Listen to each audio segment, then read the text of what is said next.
You've spent an entire career fighting fires and rescuing the injured, sick, and dying.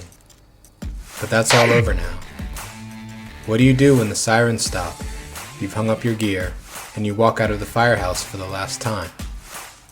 What do you do with your life when the smoke clears?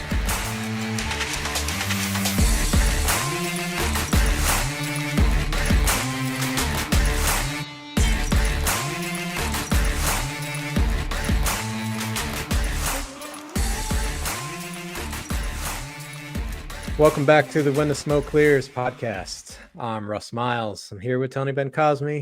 Thank you again very much for joining us for another talk with someone who has done a career in the fire service and is now living life on the other side.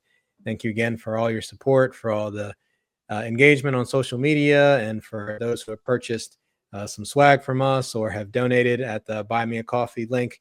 We really appreciate all the support. So, Tony, who do we have with us today?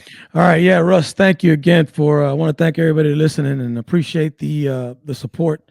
Like Russ said, I'll double down on that. Thank you for everything if you bought any swag, great. If you've donated to us, all the money goes to keeping this podcast rolling so we can get more stories of people like you about things that you can remember in your career. It's just all trying to get good stuff for you guys to listen to. Our next guest is, really, man, this guy is sometime, if I try to explain all the accolades he's done, I could be here for 15 minutes. He's really a foundational guy in Montgomery County Fire and Rescue Services. He was, just the standard bearer for such a long time, man. He was, he was there, and he was always very good at his job and very open to discussion with whoever it was. Our next guest, with 45 years of service, retired in 2019. It is a pleasure to introduce to you Chief Hamilton. Chief, thanks for your time and thanks for everything you've done. Thanks for being here, brother. Yeah, I've been looking forward to doing this. Yes, and I know. Well, one, I had to say this, Chief. You were in the fire service longer than I've been alive. Yeah, I just turned 44 the other day, and I mean it's a marvel to me, people who have had that long of a career, have done so much, and have been so instrumental. So I echo what Tony said. Thank you so very much for doing all that you did. Yo, man, when you love what you do, you can do it forever, right? Never felt like I went to work a day in my life. I love it. Always loved it. Awesome. So we're just going to jump right on in. So the first things we like to do is we'd like to hear the background of our guests. So Chief, tell us a little bit about where you were born and what life was like growing up for you. Well, I was born at the Washington Adventist Hospital in Tacoma Park, it was Washington Sanitarium.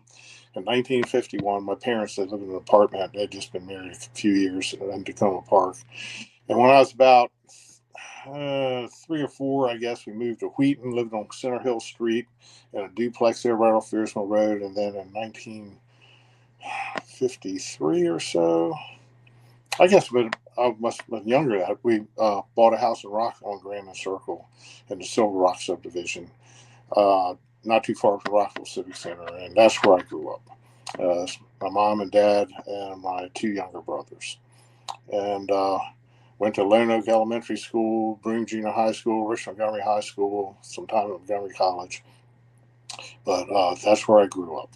And that was back in the days when you went out to play until the street lights came on, run all over the place. I mean, there were certain rules. You weren't allowed to cross Veers Mill Road.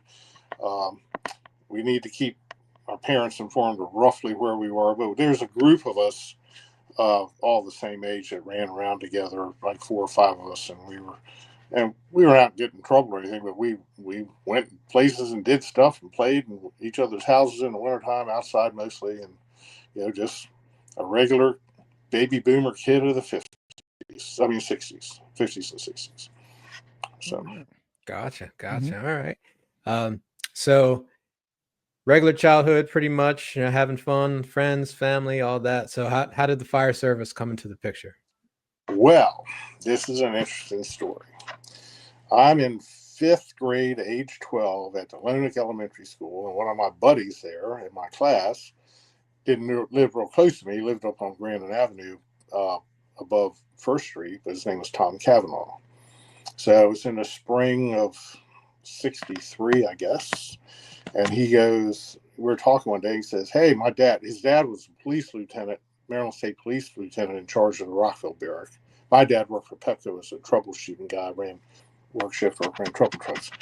And he said, "My dad took me to the firehouse the other day, looked at the fire engines. He was pretty cool, some pretty cool guys there."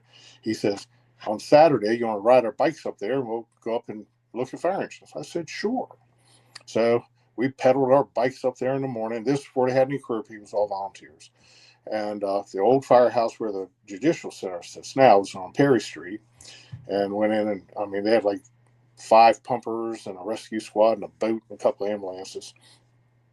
And so we went in there and kind of hung out, and the guys knew our dads. So that was a good thing. They didn't just kick us out. They kind of showed us around. It was pretty cool.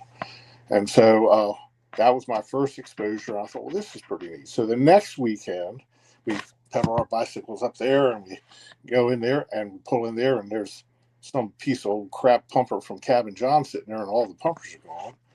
And, we wondered what happened. And they said, "Oh, there's a big fire over where the Red Gate Golf Course is now on Avery Road, a brush fire." So, I mean, it's like a 2-alarm thing.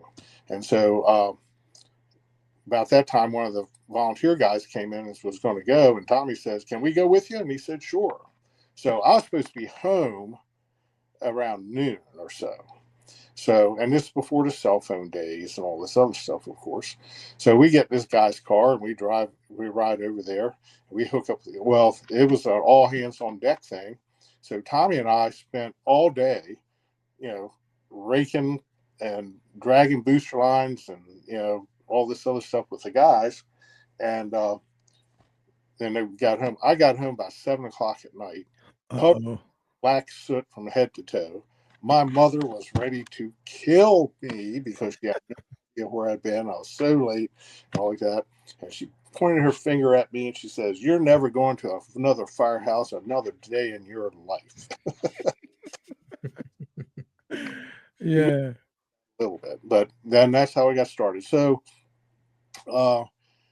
in '63, they opened Station 23. It was in the summertime, so I rode my bicycle down there, and that's when they just hired a bunch of career people just to start.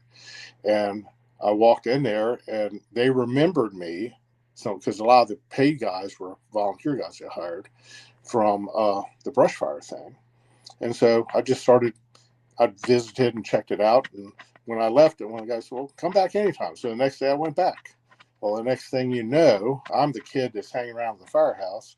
They couldn't take apparatus and go get food or anything. So they'd give me money and a store list, and I'd ride my bicycle with baskets on the back and go to the store or McDonald's or wherever and get food for lunch and bring it back. And the deal was, if I did that, they would feed me. And so that just grew over the years, and they just took me underneath their wing, and we can talk about this forever. I mean, they let me sit in on their training stuff. They taught me how to draft with a fire engine when I was like 15 years old. Wow.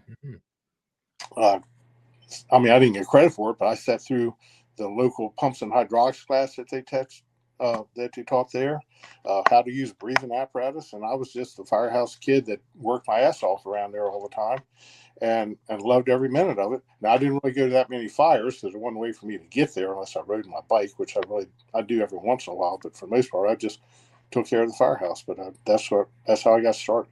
Then I joined Rockville when I turned 18 and moved into Station 3 with Tommy. We were the only two living in there for a while, and spent 4 years there. And then a few years later, got hired in the system.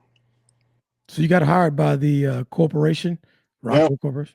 Hired by Montgomery County as a dispatcher. In the early days, we were civilians, but we wore blue shirts and a patch and stuff like that. Then they made us uniform firefighter positions after a couple of years. But I worked in communications for 4 years, and then after 2 years, Steve Sutton and I started the same day. After 2 years, and this was pretty quick, they made each of us, we're on different shifts, what they call backup supervisors. So here we at the firefighter level, if the sergeant was off, we're running the show for the whole county while we're working. And then I worked there for 4 years and went to Burtonsville for a couple of years and went back as a sergeant supervisor there. Anyway. Yeah. So wait a minute. So you get hired and you work for emergency communications for the county as a paid employee. And you said you get moved to Burtonsville. I mean, do you become a firefighter or how does that work? After about a year and a half of working there as a civilian employee, even though they made us, everybody worked there, they put us in uniform positions. So like Bob Chapman was my first supervisor. He's a great guy, one of my best mentors. I mean, just great guy. Learned so much from him. They made him a sergeant. So, I mean, he always wore a white shirt anyway. They just changed our designation. So, and they grandfathered us in, retroactive everything. So, we were then uniform firefighters, and the supervisor was first level supervisor sergeant. And so I ended up, when I transferred out, I transferred as a firefighter, went to Burtonsville, and I was there for a couple of years, passed the sergeant's exam for suppression. And they had, in those days, you had categories that you'd apply for: EMS, suppression, communications, and so forth. So I took all the tests. Well, I didn't take EMS because I wasn't a paramedic, but I pretty much aced the communications thing, and I did well on the suppression thing. But this is still in the LFRD days. Everybody's hiring their own people, promoting them when they could, at Rockville, Gatesburg, wherever. So I got hired. I got promoted as a county sergeant, and in those days, other than the training academy staff, we were the only uniform firefighter, officers, whatever, in Montgomery County Fire and Rescue. So you never were an LFRD employee? Oh, yes. When I worked at Burtonsville, I was an LFRD employee. Okay. So you worked under Burtonsville as a county. Okay. No, well, we were LFRD employees, and we worked for the local fire chief. Tom Finnan was our station commander, and we were all uniformed guys. And then I went back to communications as a sergeant for a couple of years. And the deal there was, when I walked through the door, I said, "Look, I'm here for 2 years. I'm going back out to the field." Okay. And then I got hired by Hillendale to be a sergeant. And I went to Station 24. How many years did you have in when all this was going on? Like, you went from, let me get this, see if I get the chronology right. You went from getting hired as PSCC to now they want to take you in as a firefighter. You do that and you go to Burtonsville. And then from there, how many years before you go ahead and go to sergeant at Hillendale? Okay. I did 4 years at EOC. And then the last 2, I was a uniform firefighter. Okay. Mm-hmm. And then I transferred to Burtonsville for 2 years. Got promoted to sergeant, went back to communications for 2 years. Then I transferred out as a sergeant, lateral transfer to Hillendale. I was at Station 24 for like 2.5 years. And that was some of the craziest times of my life. Really insane people there. I was the adult supervision for these guys, and that was just really something. Really good in the street, but just crazy in the firehouse. But anyway, so actually one of the most fun times I ever had. And so then I got promoted to lieutenant, and I went to Kensington as their fire prevention lieutenant. I was there for about 6 months, and the deal was you're supposed to stay 2 years. Well, then a station commander job opened at 12, and they wanted me back. I wanted to go back, and Fred Bagley was volunteer chief at Kensington, and he approved me. I mean, he had to release me to go, and he did do that. And they had somebody they were ready to go into my slot anyway, so it all worked out for everyone. And then I was station commander at 12 for 5 years. Then I got, in 89, January 1st, 89, I got promoted to then captain, which is now battalion chief, and I was the SCO. And so they assigned me initially to Damascus. I went there for 1 day, and then I got a phone call from Dennis McLaughlin that said, "Hey, boss has changed his mind. He wants you to go to Rockville." And I thought, okay. So I went to Rockville. And that was one of the best things I ever did, because 4 stations, 114 employees, plus 2 administrative staff, plus 2 maintenance people. and had to oversee the budget and do all this other kind of stuff. And that was we had just become county employees the year before, but they hadn't really transferred all those functions over from the LFRDs to the county. So me as the senior career officer for Rockville was heavily involved with all that. It ran a lot of calls, and of course, then we had the class rescue team, USAR. We had a bunch of stuff, and I was there for 5 years on day work, then 2 years on shift work before I left there. And where'd I go next? Okay, so you when the transition happened, were you a sergeant or Yeah. already? Okay. Yeah. You're in a supervisory position. The transition happens. What's that like for your personnel and for you that you're working on the LFRD? They become career employees. What I heard coming up, and I got hired in '92, was they offered a lot of buyouts. A lot of people left. Yeah.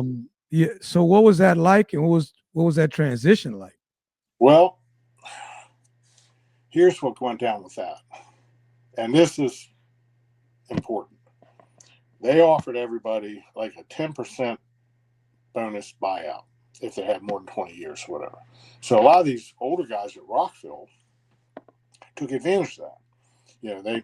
They didn't want to, they were glad to be out from underneath the LFRD. And actually, Rockville wasn't a horrible place to work. I'll say it probably wasn't as good as Hillendale, because all of us at Hillendale, it didn't matter to us whether they were county employees or not, because Hillendale always treated us so well. Okay. I had more autonomy and authority to do stuff as a Hillendale lieutenant station commander, spending money and doing all this stuff, and a lot of latitude that they gave me to do, much more so than I ever did in the county. Okay. Because we were integral parts of what's going on. But anyway, so I go back to Rockville in '89. And so some of these guys that have been now retired for 6-8 months or whatever it was, because they took the early buyout. And these are all old guys that I grew up with when I was a kid, hanging around there and all like that. And there's many of them that would come in and sit in my office. They're all friends. They're all older than me. But they're sitting there, and some of them in tears, because they were just lost. They were in their 40s. They'd walked away from a career that they loved. They had 20 years, because they got hired in their 20s. Mm-hmm. And a couple were officers, a couple were blue shirt firefighter guys, or technicians / masters or whatever. Mm-hmm. And that was a real hard transition for them. And I learned something from that. What I learned from that is, don't let somebody else tell you when to retire. You decide on your own, because that's a big change in your life. Yes, sir. And that was a big thing. And that's one reason I kept working so long, because I just didn't really want to give it up. And we'll talk about my, forced retirement because of the medical thing, and as it turned out, it was about time for me to do that anyway. But, I kept telling people that stories, guys are talking about, well, I can't, I got 3 more years and I can take early retirement. I said, well, be careful what you wish for, because I know a lot of guys that did that, and then they had this big hole in their life. Now, if they went off someplace and they were an active volunteer in Frederick County and they were, busy doing that kind of stuff, that's fine. But some of these guys just weren't. They've been firemen all their lives, didn't, they're going to end up working in a grocery store or something. And they were not happy with that. And so that's one of my things I tell people all the time. When you make this is so much a part of us, what we do and who we are. Right. You need to be prepared to make this transition. And many people are. Okay, don't get me wrong. Not everybody was like that. They were ready. But boy, if you're not, and I had some guys that were forced out on disability retirement, torn rotator cuffs and stuff like that, and they were just devastated because they lost their career, because it's something that they love so much. Yeah. I mean, the fire service is like it really can be all encompassing. Yeah. And some people treat it as just their job, and that's fine. But for others, it really becomes their whole identity. Right. And that's what I've always been. I was up to my neck in that, at that level, good, bad, or indifferent. That's just the way I was. It wasn't my job; it was who I was or who I am. And we all have good days and bad days, but yeah, like I said, I never felt like I went to work a day in my life. I loved it so much. Yeah. Walk away. I know we're going to talk about that later, and I've got. Yeah, absolutely. I wanted to kind of come back a little bit because I mean you have almost an entire career's worth just as an LFRD employee. You did, right? I wanted to touch on that a little bit. So you mentioned a lot about your time at Hillendale and how good it was, and how there were some crazy times back then. So tell us a little bit more about that. Like when you first got to Hillendale, like what made it so good, what made it so crazy, all of that. Well, this is it in a nutshell. My first shift there, I was not on my shift. I was working with this guy, Bobby Jobson, who's on B shift, because I was going to be on C shift or A. I think I was on A. And Bobby, we're sitting around, they got these old guys there and stuff, and it's in the springtime. And so Bobby says, Charlie, who's Charlie Furdock, who was the station commander, left him say, hey, have the guys trim the shrubs in the rear of the firehouse along the back parking lot today. Okay. So we're sitting up there, and he's showing me through the office where the inspection files are and the personnel files and all that stuff. And when doors are open, all like that. And I'd been out back, and, these two old guys, Ronnie Gallimore, who was just a nutcase, and Bob Cook, they're out there, and they get a chainsaw out. And, so I walk inside, and I mean, they're cutting these bushes that were as tall as I am down to like. So you have to worry about them no more. I walk into Bobby, and Bobby was a good guy. I mean, he was just really a good guy. I walk into Bobby, sat down, and said, got a question for you. I said, what's this? Cooks and Gallimore guys, are they landscape guys? They know what they're doing or what? He said, why do you ask that? I said, well, after trimming the thing with bushes with the damn chainsaw, and he just, of course, he knew these guys. He just jumped up, ran out the back of the firehouse, went, stop.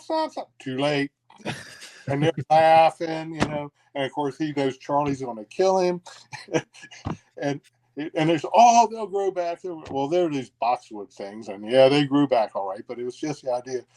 Charlie was on that day was in the Mobile as a commander, because the captain was. Oh, we didn't have a captain right there when I first went there, so he was in an acting position. He pulls in a couple hours later and sees those bushes and loses his mind. And these guys are just laughing. They thought that was the funniest thing, and I'm going, "What in the world have I walked into?" My shift with Ronnie Ricks, one of my dearest. Ronnie Ricks. One of the best people on the face of the earth. Yeah. Funny, crazy, one of the best firemen ever, a great officer. Nothing but one of my very best dear friends. And, but, he would say anything to anybody, anytime. Always with a smile on his face. You have time for one more just real quick story about him, and this is environment, okay? Yeah.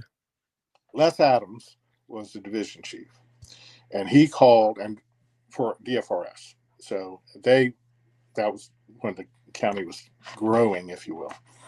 So he called me one day, and he goes, is Marie Ratton working on your shift today? Well, she didn't really work on my shift. She worked on Phil's shift, but she's detailed to 24. So, and Phil worked on my shift at 12. So I said, yeah, she's here today. He says, I got a lady from the Gazette that's a reporter wants to come interview her because she's Hillendale's first female employee. I said, sure. He said, I said, she's doing great. Yeah, great girl. I mean, she'd been there like 6 months maybe. She's doing great. And everybody loved her, and it was great. So, okay, she'll be in there around lunchtime or so. So I'm up in the front office. Oh, no. Okay, just coming in to interview Marie, blah, blah, blah. Please be on your best behavior, because you had to do that in those days with these guys. And I'm sitting in the office, and I hear Ronnie's in the engine room, and this woman's voice comes through. He said, hi, I'm so-and-so from the Gazette. I'm here to interview Marie Ratton. Is she available? And Ronnie says, yeah, she's here. We keep her tied naked to one of the beds in the bunk room because she likes it like that. Oh no. My head exploded. I ran out into this woman's there, her jaw dropped. She's standing there looking at me. He looks just as serious. I walk up, I grab my shoulder and just shove him away. I said, do not pay attention or believe anything this man says to me. Oh, we don't do that. She is here. She's, please. And then he starts laughing that she realized it was a joke. Of course, I had to tell Adams that this happened in case somehow that story got back to him. Yeah. And I mean, was it funny? Was it hilarious? Yes. Was it absolutely, positively, totally inappropriate? Absolutely. It all worked out fine. But that gives you a flavor of some of the shenanigans that went on all in good faith. I mean, everybody treated Marie like gold because we all liked her and she was good at her job, and but that was the kind of stuff that was life at Station 24 in those days. Gotcha. Oh man, that's crazy. Perfect for this broadcast, but that's no, you're good. Yeah, no, it's fine. It's fine. Yeah, you're good. So yeah, you were at Hillendale for a while, and then I mean, I can't even remember all the places you said you were. Then I was sent to Rockville. Like I said, I was sent to Damascus for a day, and then they called me and said, no, they're going to Rockville. So I go to Rockville, and I was there on day work for 5 years.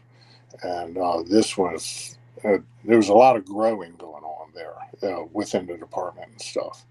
And, we had a lot of activity, went to a lot of working incidents, just everyday life, keeping apparatus on the street, and keeping everybody sane. And I will say this, I had 114 employees. Virtually all of them are great. Very seldom that I have to deal with any disciplinary actions. And I'm not a DOR, disciplinary action guy, unless it's something that's just really severe. Right. Something happened, I was running a call one day and I followed the wagon and the truck flying down Rockville Pike and busted a couple of red lights and stuff like that. And so we pull up on the scene. We took care of this thing in 23-0, and we come back, and I took the driver and the officer, told the driver and officer of both the units, said, my office, when we get back, and don't be late. And went in and closed the door, and I dealt with it there, and we didn't have a problem anymore. Right. That's the way I chose to deal with things. And every once in a while, we have some sort of quasi important thing that, my first step was I would write them a letter from me to them saying, this is unacceptable. This is not a formal DOR, but I'm just telling you that next time it will be. And, we're not doing it like this anymore. I didn't have to do that very often, but I found that to be pretty effective. And my rule of thumb was I wanted to treat people the way I wanted to be treated myself. I always made the assumption that nobody came to work today with the thought, well, I'm going to go out and intentionally screw up today. Right. It's true. And there's always two sides to every story when there's a conflict, and, try to get the facts first and, and just deal with things as much internally as I could. And quite frankly, I thought I had a lot of success with that. Yeah. No, I mean, I agree with you. Yep.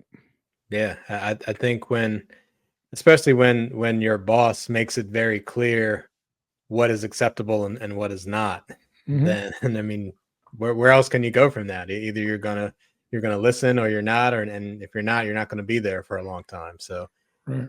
And I really didn't care how fast he drove. I just didn't want to be stupid and reckless. I mean, all the fire trucks run 65, 70 miles an hour, and there's time and place for that. But we can't be busting intersections. And like I told him, I said, that RA-110 ladder truck, if you remember those. Yes, I do. Aspen, heavy. And I said, something happened to that wagon, hit something, that ladder truck would plow into the back because they were right off their bumper and push everybody into next week and, kill people and stuff like that. And most back in those days, we had, as captains then, and then battalion chiefs, district chiefs, battalion chiefs, we investigated all the wrecks.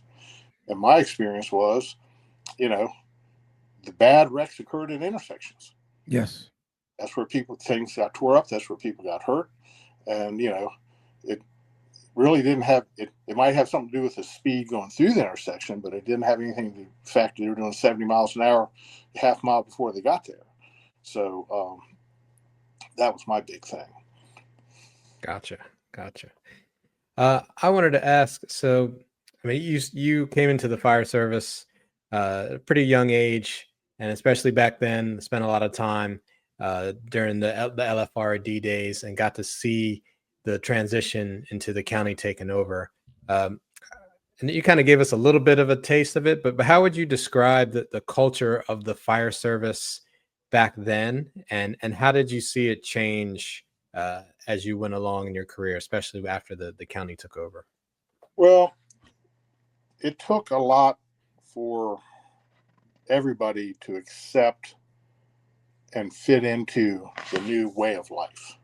Okay, the new bosses. And one of the problems that we had was a lot of the old volunteer guys who used to run stuff had a hard time accepting the fact that we didn't work for them anymore. Oh. So that was always, for guys in my position, whether it's me or Fitch or Jimmy Lesnick or whoever it was, we had to walk that tightrope with them and gently remind them that, yes, your input's important and we, everybody gets along and stuff like that. But when our boss says we have to do something a certain way, that's what we have to do. And if you have issues with that, you need to be marching your butt over to the 12th floor and talking to the director, division chief or somebody. Yeah. Don't take it out on us.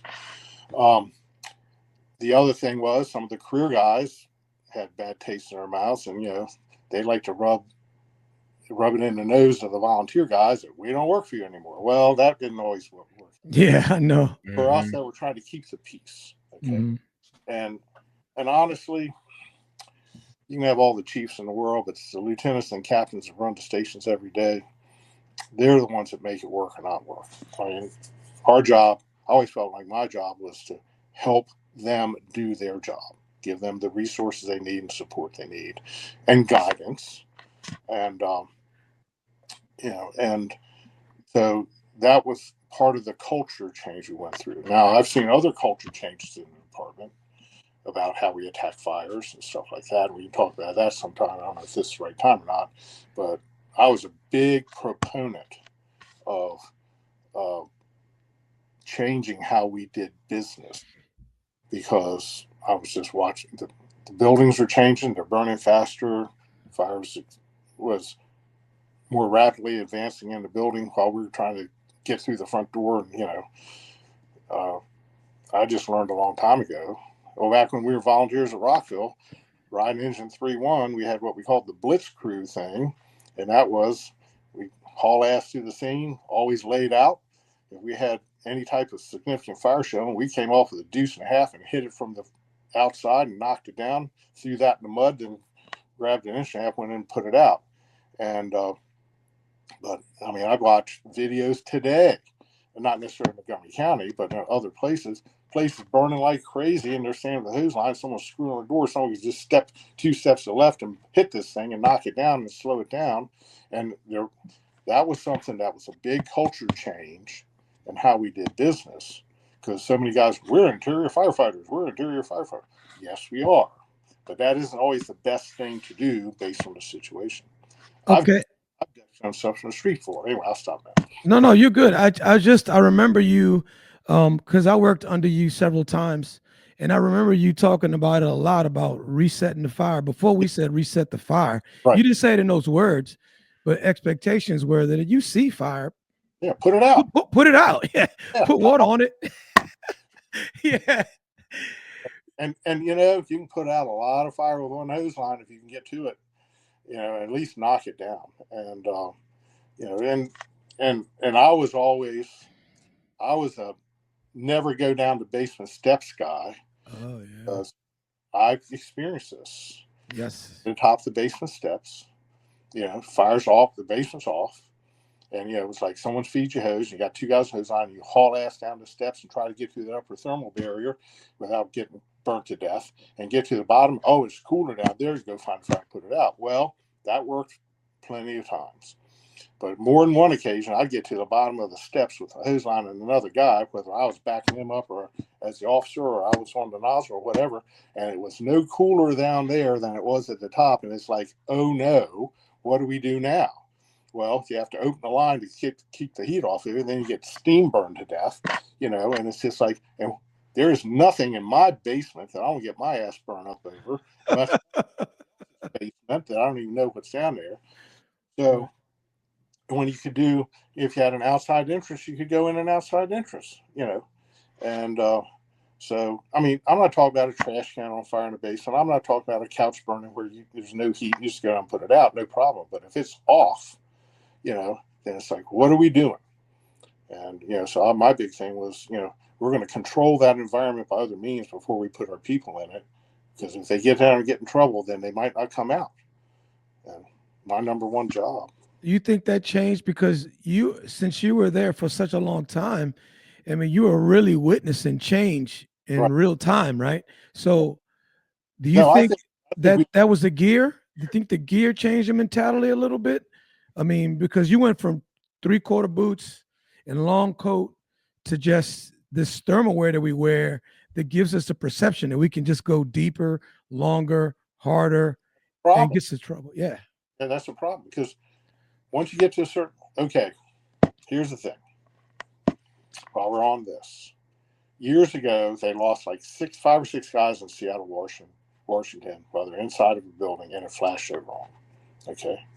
So they did a big study and they found out that if you were in a pre-flashover condition, more than 5 feet from a point of exit, and particularly if you didn't have a hose line, but even if you did, okay, if you didn't open it, and the thing flashed over on it, your chance of survival was only 2%.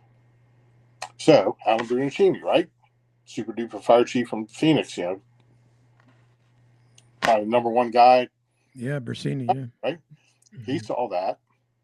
And I got this from him. He spoke about it one time. I was at a seminar, and he said, I thought, well, that can't be right. So they did their own tests in Phoenix, and guess what they found out? Exactly.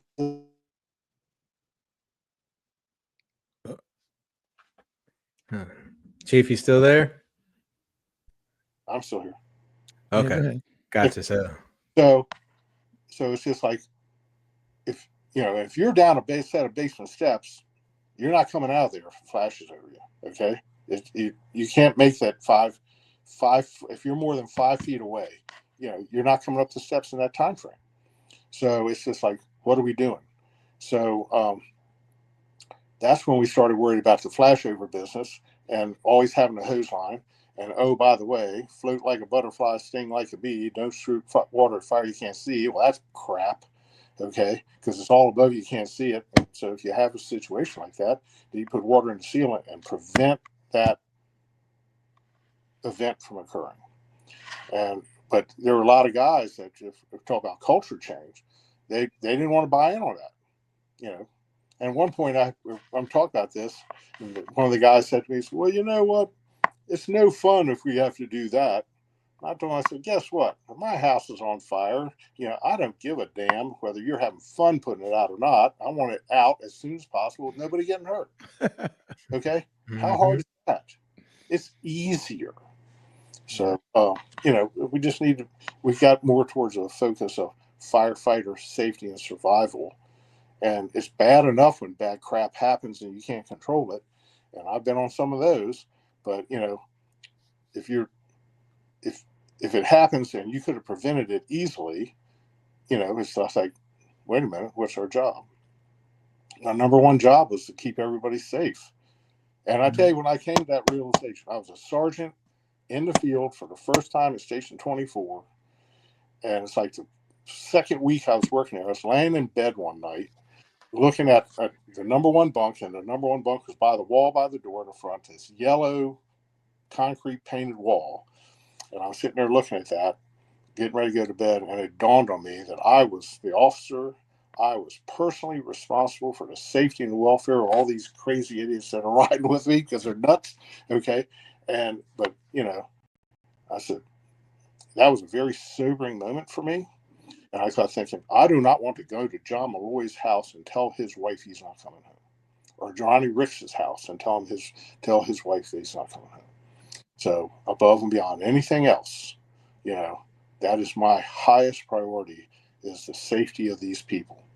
And I feel blessed. I was in charge of 3 of the most significant near-miss incidents in the county in my 45 years. They're spread out, and I won't go into all the details of those. But we were trying to do the right things and doing the right things, but then, crap happens, and that's it. And in all these cases, for about 2 to 3 minutes, I thought I had dead guys on my watch. You don't want to be in that position. It's just horrible. And I feel it wasn't anything that I did.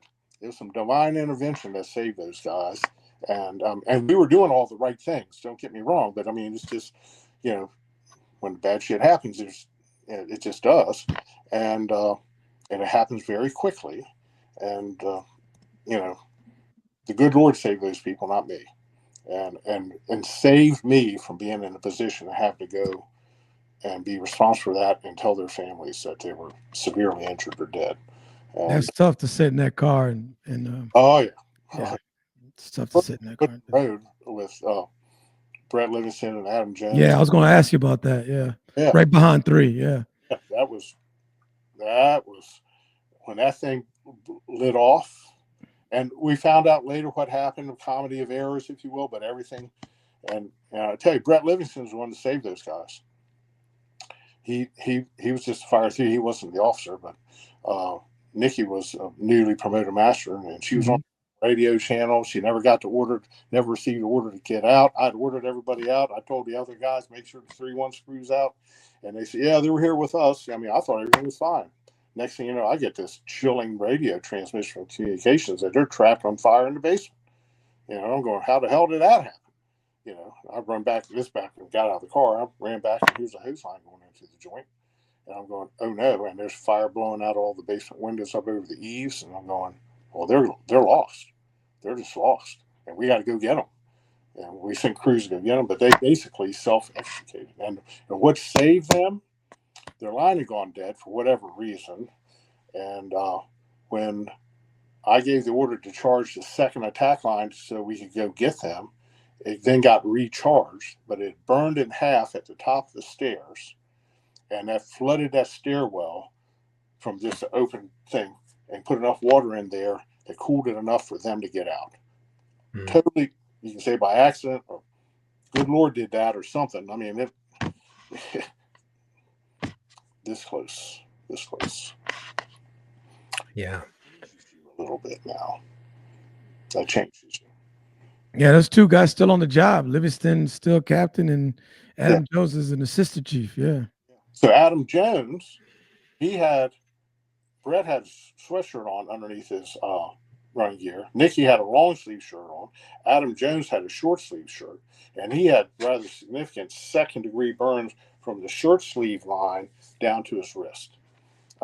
So there's a little something about, well, if you're going someplace hot, it may, having a short sleeve shirt, not having that one extra layer of cotton or whatever, made a difference. Just night and day. It's clear as a bell. And that's enough of that. I would say that's really interesting to think about, especially now we're getting towards the summertime, springtime, summertime. Of course, people are going to be wearing short sleeve shirts, shorts. Yep. Yeah. Mm-hmm. And I'm all about comfort and all like that. And most calls, EMS calls, doesn't matter. But it's almost like if you're going someplace it's a work and fire, might not be a bad idea to have a long sleeve shirt hanging in the rig to throw on real quick on, because it made a difference that day. Nice.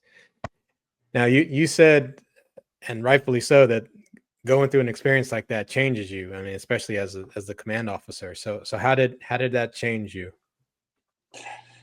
it changed me to realize that I didn't give a shit if the building burned to the ground or not. I didn't want anybody coming out of it in a bag, either a civilian or a firefighter.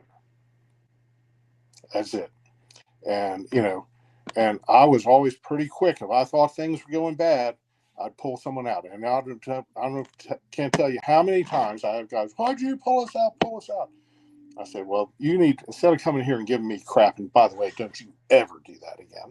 You need to understand that I only do that for two reasons. One is because I think something bad may be getting ready to happen to you, and I don't want you in there because I'm not losing you for some building or some arrest to be made and that kind of thing. Mm-hmm. And the other is I'm getting ready to do something, doing something else with master strings, whatever, and you're in the damn way. So, we'll put the fire out. Look around. There's no columns of smoke. I mean, they'll go out eventually. And certainly we want to save people's property, and certainly we want to do our job properly, but not at the expense of, well, this guy Bob Hathaway, who went on to be a chief of the department, he was a station commander at 23 when I was a kid hanging out there, and I sit on his drills every day, and he always said, you never exchange a life for a life.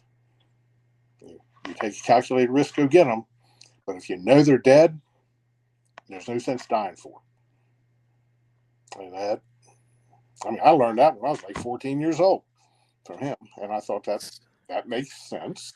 Sometimes it gets lost in the bravado. Let's be honest. Yeah.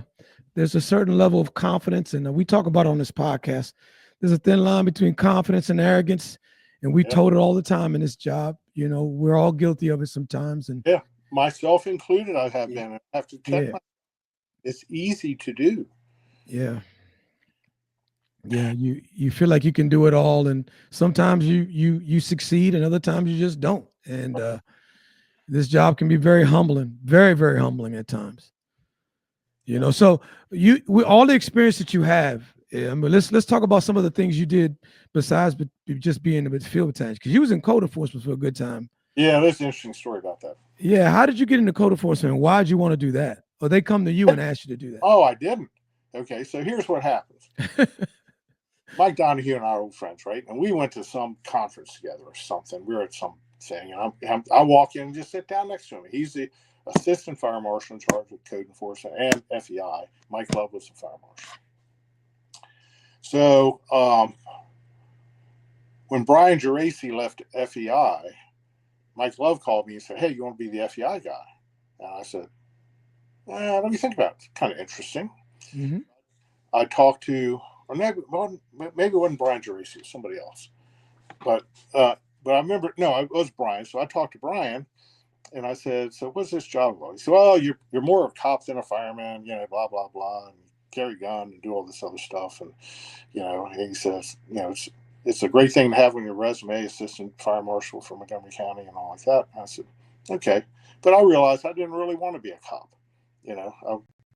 I'm a fire dude. And I didn't want to go on day work, so I passed on it. So about 6 months later, whoever was in code, I know what it was. Donahue got promoted from battalion chief to assistant chief. That's what it was. And they needed to fill the battalion chief slot. So I'm sitting there talking to him at this conference. We're just shooting the crap. And he says, you want to come and do the code enforcement thing? I said, nah, I don't want to go on day work. I've had my fill of crappy shift work at communications. So we had horrible shift work there in my day. And all that time on day work, I said, I'm enjoying being on shift work. I love what I'm doing. I was in Battalion 4 at the time. I said, we're on a lot of calls and having a good time. Got good guys I'm working with. I just really don't want to do that. And he said, and Vanessa was getting promoted. And so I thought, and I said, and he said, well, what do you think about doing Vanessa? And I said, well, she'd be great. I'm a big fan of Vanessa. She'd do great with that. So about 2 weeks later, I get all these vibes from people. Hey, I hear you're going to code enforcement. No, I'm not. Yeah, you're going to code enforcement. No, I am not. I'm not going to. I've done my time on day work. There are all sorts of people that haven't done near the day work time that I have. I don't want any parts of it. And I don't have really interest to go there. So next thing I know, I'm over 25 one day, and they drive in and drop off a code enforcement car, brand new Trailblazer. Say, this is your code enforcement car. Here are the keys. I said, I'm not touching that thing. I'm not going there. And no one had actually from like headquarters saying, hey, we want you to do this. It was just Donahue had said something. Well, Donahue just said, well, we're thinking about maybe having you come here. Nope, don't want to do it. So about a week later after that, and I didn't touch the car, never took it home. Never. The keys were hanging in my office. Nothing to do with it. 10 o'clock one Sunday morning, Tom walks in. He's the fire chief. Walks in, closes the door to my office. He says, I think I want you to go to code enforcement. So I gave him like a 15-minute speech of why that was crap and I didn't want to do it and I didn't want to go and I paid my dues on day work and, I'm a senior guy. I have every right to enjoy what I'm doing and I'm loving it here. And I've been there like 3 or 4 years. And I said, he says, and he looks over at me and we're good friends. He says, Mike, will you please do this for me? What do you say to that? I said, really? You're playing that card? He said, yes. I said, okay. So I went there kicking and screaming. Didn't want to go. I got into it. They were just implementing this new inspection program and permitting program. And I was there 4 years. And I would have finished my career there. Because I really got to love it. And the only reason I left is because the county government decided to take it out of the fire department and put permitting services, which is a huge mistake. Huge mistake.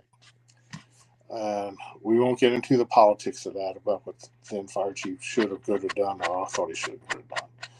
But once that happened, I said, well, I'm going back to the field. And I left about a year before the transition date because a position opened up that I wanted. And I knew that I couldn't change it. But I will tell you this. If anybody thinks that their big red fire truck is the first line of defense for life safety and for fire threat against the public, they're sadly mistaken. We seldom rescue people. We recover bodies. We occasionally rescue people out of great accident, and we do that. But by and large, the vast majority of fatalities from fires, they're dead before we arrive and sometimes before we leave the firehouse. And the first line of defense isn't the fire engine because we're real good at that. We show up, air brake goes off, doors fly open, we go to work. Things generally get better pretty quickly, do they not? Yes. We're very good at doing that. But it's not good enough by itself. And the first line of defense that people have is the code stuff. Alarm systems, sprinkler systems, smoke alarms, smoke detectors, public education about what to do. All that is what gives them the best chance of survival. Particularly the people that die in fires are children and the elderly because of mobility issues. Babies in cribs can't get out. Or the kids run off and go do something stupid because they don't know any better. They go hide and they can't find them and they get overcome. First year I was in the fire marshal's office, average number of fire deaths in Montgomery County is 6 or 7 a year. We had 15. And that was statewide. It wasn't just Montgomery County. Wow. There was the smoke detectors legislation from the 70s. Those devices were beginning to fail en masse. And there wasn't a big push to get people to put in new, and thus we did the safety in neighborhood program and did all this other kind of stuff. And actually the safety neighborhood program was started under John Grover.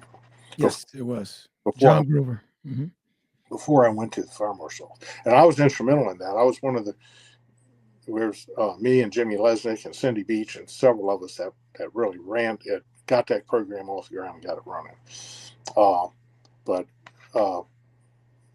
the life safety, I feel like in my time in the fire marshal's office and for what we all, not just me, but what we were all doing was much more important and instrumental in the overall life safety from the fire threat for the community of Montgomery County than anything I did in the field as an operational guy. Wow. And I mean that. Wow. We were doing good stuff and then they just pulled it back.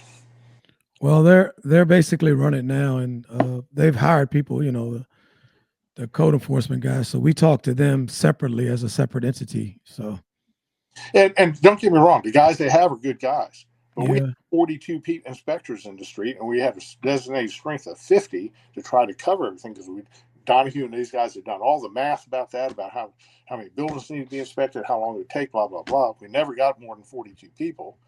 And the reason that they didn't think we were doing our job, we were costing us $4 million to operate that section. We were supposed to be cost neutral because we had chargeback fees and all this other kind of stuff. We were getting $3 million back. So we were running $1 million in the hole. Well, we weren't really $1 million in the hole. We were about $500,000 or $600,000 in the hole, but we were 8 inspectors short. Okay. And we had what we call aging, people that didn't pay their bills. And the county attorney's office going after them, but they only could recover so much. So it costs, and I don't know what the cost is today, but in those days, a 4-man engine company cost you $1 million a year to staff. mm-hmm. For the cost of one 4-man engine company out of the county budget, you know, we were that close to being cost neutral. And Fairfax, our model was patterned somewhat after Fairfax stuff. Fairfax had the exact same numbers we did, but they were still doing it in the fire department. And so last I heard, they only had like less than 20 inspectors in code enforcement trying to keep up with what we were struggling to do with 42. So do the math on that. Yeah. So anyway, enough of that. Did that? So how did you get? Now you get back to the field. Is that when you got involved in apparatus, the apparatus committee? Because that's a big one. Okay, I got assigned to the apparatus specification committee back when I was lieutenant at Station 12, because Doug Stutz was chairman of the Fire and Rescue Commission, and we were sitting there talking, and he said, "Well, you seem to know somebody. Would you like to serve on the apparatus committee?" I said, "Sure."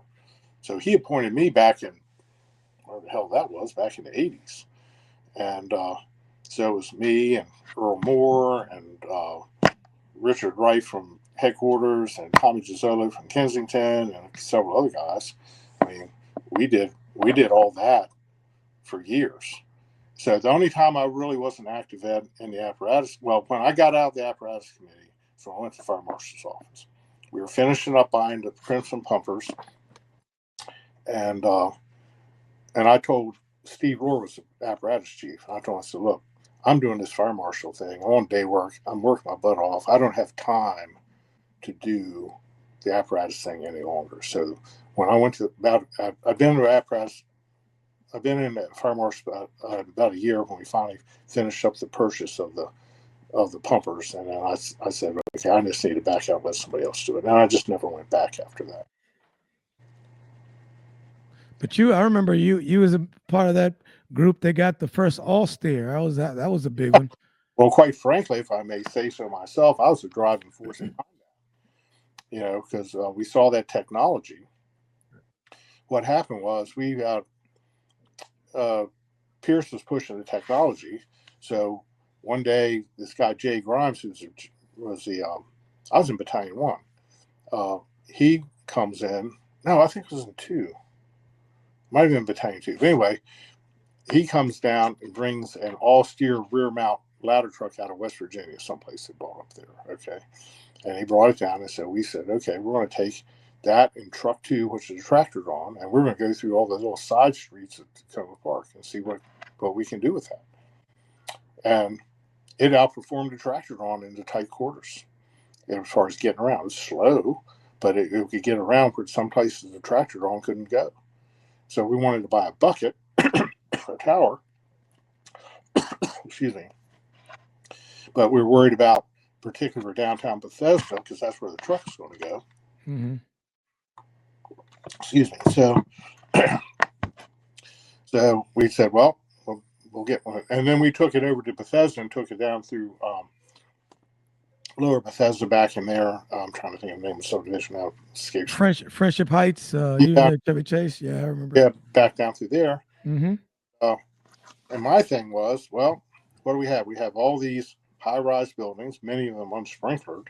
Right. They're all old people. You know, if you need to rescue somebody, you can't get them on a stick to save you. but you can get them in a bucket. So, but we need to have the tractor drawn mobility in a tower. So we thought, well, we'll buy one and try it. And we bought it, and it worked fine. Matter of fact, when we first got it, had some training on it itself. I mean, Tom was the chief then, and I think he was the chief, or maybe he was. And he comes down, and we show him how. And he said, "I don't understand why we're not buying all of these from now on." I said, "Me neither." You know, now to TDAs as rescue trucks, you get all the compartmentation. That's a different thing, okay? But as far as towers go, you know, you need to be able to get them where you need to get them, and the mobility of them was just phenomenal. And the guys at Six didn't like it because they didn't have a Tillerman, you know. So they complained and complained and complained about it and didn't like it. So they put a TDA in Six. That made all the guys happy, which really sort of ticked me off. And where did they take it? Station 8, the busiest firehouse, going to fire bunch, and those guys loved it. Mm-hmm. They loved it. Still there now. Yeah. And every unit has its place, you know. You know, there's certain places for TTAs, but when it comes to rescuing somebody, you know, particularly someone that has mobility issues, an older person, something like that. I mean, I watched the guys at 24 one day. When I was at 12, we had an apartment fire on Stewart Lane, and the basement was off, supposedly kids trapped and all like that. And Clarence Copeland and Gary Mann and I drug a line in there and put the fire out. The kids were out. That was a good thing. But there's an older lady on the third floor balcony, and truck 24 pulls in there. And Steve Wiseman and John Malloy were trying to walk this woman down the aerial. They got her on the aerial. I don't know how the hell she did that. She's a big girl, about 80 years old. But it took them forever to get her down the ladder because one of them was helping her with the feet, and the other was prying her fingers off the death grips they had on the ladder rung, so she's scared to death. And they finally got her down, but it took forever. They had a bucket in there, you go up there and dump her butt in there and then put her on the ground. You know, when it comes to that kind of rescue type thing, that would have been better, I think. Right. Anyway. Gotcha. So you did the apparatus stuff, and you did code enforcement before that, and then doing apparatus. So about what year is it now in your career? Oh, I've got, I guess it was, well, I spent about 6 months at Battalion 3 when I left the Fire Marshal's office, and then position opened at 34 for Battalion 5, and I went there for like 6 years. Mm-hmm. Okay. Where I finished up. Gotcha. So probably got there at 30, 38, 39 years already at that point by the time you got out of the code enforcement. Yeah. Wow, man. Yeah. I was like 59, 60 years old, something like that. Okay.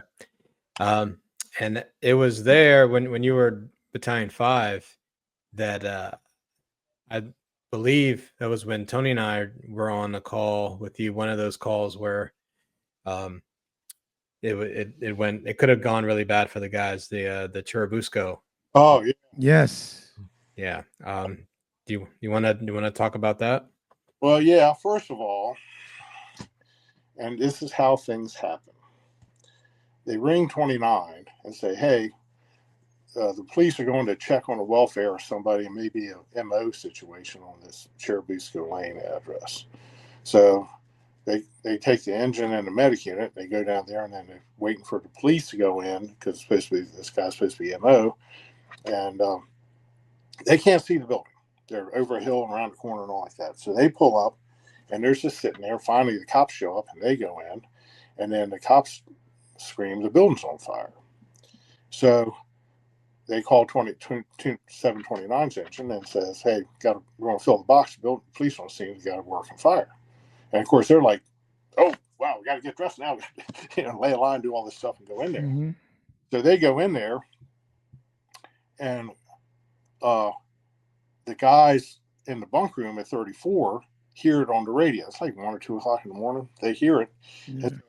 I'm in my own dormitory. I'm sound asleep. I didn't hear a damn thing. So, next thing you know, my radio goes on, and I go out, and everything's gone. And, 16,000, whatever it is, Churubusco. I mean, how do you even spell that to look it up? Okay. So I can see there. So I come out, hang a right 355, and I can see flashing lights off the distance. So, okay, I can say I do about 100 miles an hour down 355 because I know I got to catch these guys because they know where I'm going. I have no clue where I'm going. Okay. So we come up on the back side of the building, and it's just off. It's just fire showing two different floors. I mean, places rocking. So we pull around to the front. I'll pull in behind truck 34. I can't see the building, okay, because the ladder truck's in the way. And everybody's supposed to be out. And so I make the announcement, okay, here's a plan of attack. Have 8 come in from the backside, put a master stream on it, from the road, which I think will reach, if not, take a blitz fire up there. And we're going to do an exterior knock from side Charlie. We're going to make sure the exposures are okay up here. And the guys run a line through one of the exposure things, get on the deck, and they start hitting with the hand line. Everybody's out of the place. So everything's fine. So we're doing our thing, and it's still burning pretty good.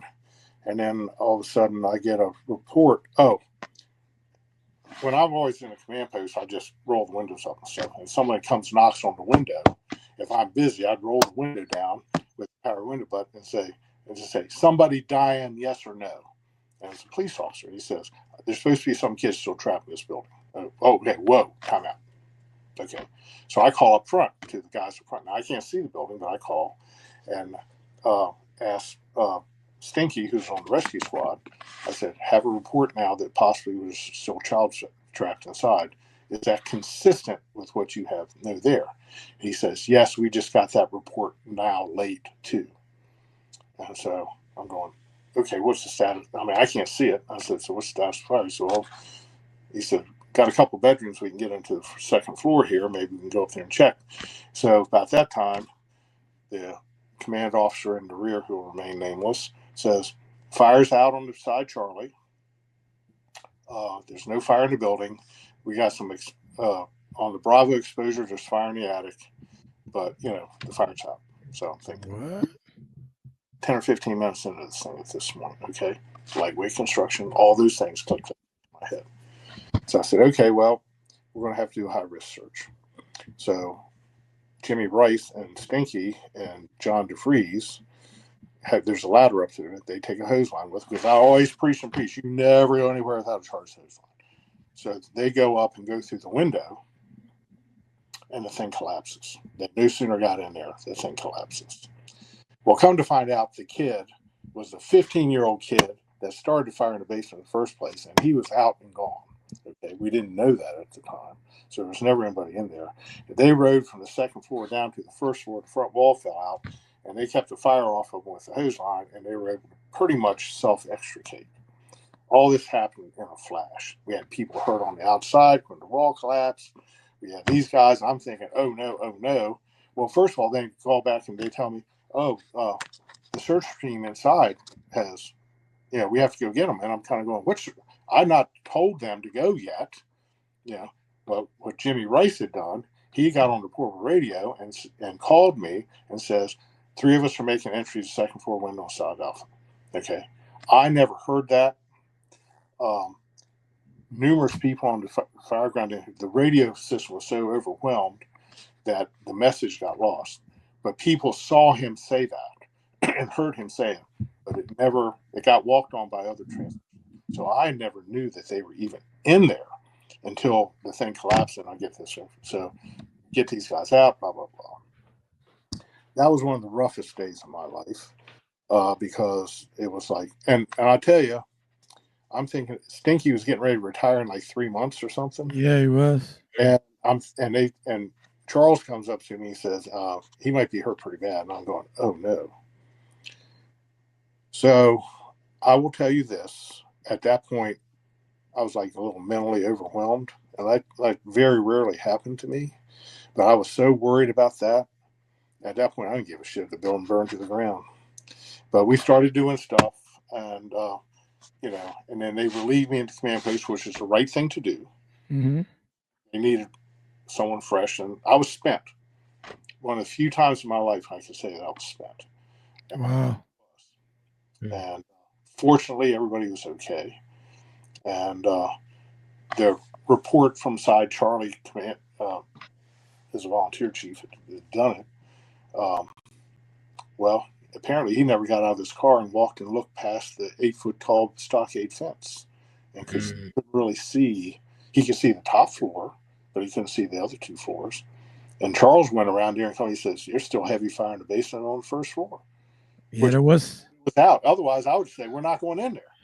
You know, Right. But I mean, I'm not making excuses, but I'm certainly. No, you're depending on information that they give you to be accurate, and if it's not, bad decision made on bad information. I mean, it's that's what happened, and I felt so bad about that. And again, that was one of those times when I thought, "Oh my God!" Of the 3 near misses, that was one of the worst ones, and I just that was a bad day for me. And you know, and when I guess Goldie was the chief, Goldie showed up. He says, "Did you know they were in there?" I said, "No." And no fault to Jimmy or Stinky or Josh for going. You know, they made a command decision. But I tell you what, I did learn from that. Never again, if I'm in a position at the command post, I can't see side alpha building, I'm not going to have someone designated there that can be my eyes and ears for me, because I've always relied on that myself. And I didn't think to do that day, and I should have, because then it would have been, wait a minute, this place is still not safe to go in. And, you know, and I made a comment on the radio that, you know, okay, we're going to have to do a high risk search. So they're just doing what I told them to do. Not they're okay with it. That was me. And I think they do that now. I think that's one of the lessons they learned from that and from several things. They send somebody out to be the eyes and ears right away. I see that a lot happening now on calls. Yeah. And if I'm sitting there and can have full view through the windshield, fine. You know, I'm okay with that. But I didn't. The only thing I could see was the back of truck 34 with the chevrons, orange and red chevrons, yellow and red chevrons, you know, flashing in my face. I had to turn all my lights off because it's driving me crazy, like being sitting in front of a strobe light. And that's the only thing I could see. And, you know, and there was no way for me to position so I could see. When I went in there, I thought, well, I'll get around these guys, get to the side. Wasn't happening. There's just too many parked cars, and it's just too dense in there. So, anyway, another one of those very humbling moments. Absolutely. Anyway, man, you've done a lot in your career, man. You've basically done so much. You were involved. What other things were you involved in besides the apparatus and the you were in code enforcement? And I know you helped implement a bunch of different. You were involved in policies and procedures, and yeah. We, you know, when we wrote the new SOPs, it was Charles ran the thing, and it was me and Matt and Matt Kerrigan, John DeFries,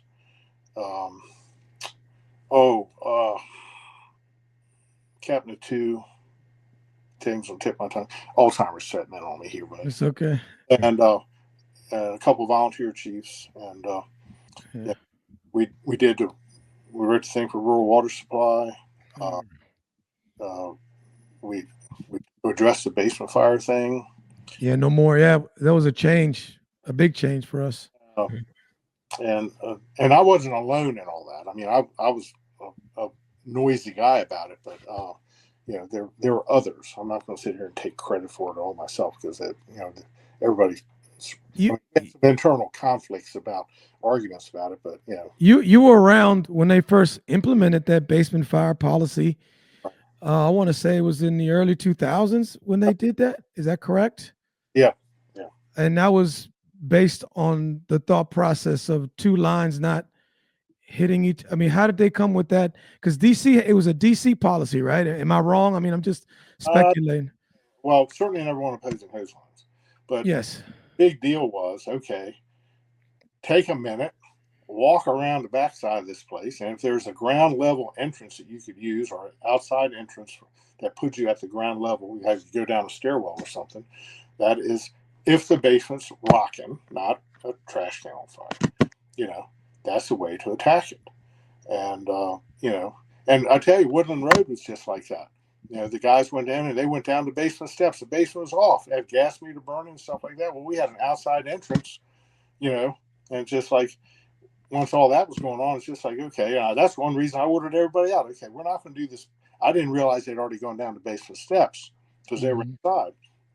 I said, okay, we're not going to go down the steps. We're going to back this thing out. We're going to hit it from here. And we're also not going to put out the gas meter that's burning. We'll put everything else out. We'll protect that.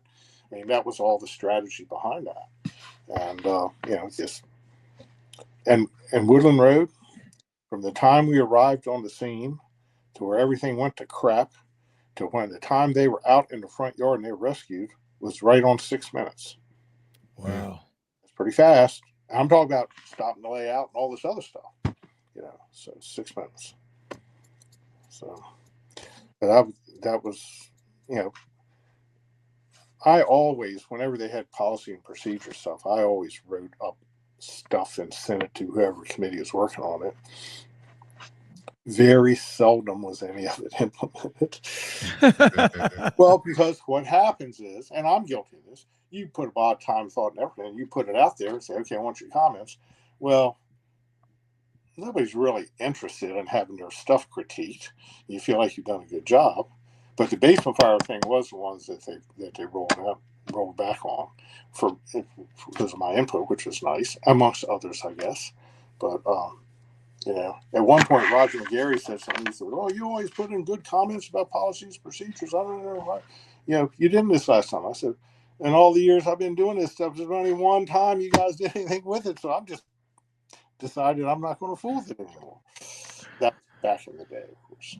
Right. No. You've seen this department change, Montgomery County Fire and Rescue change.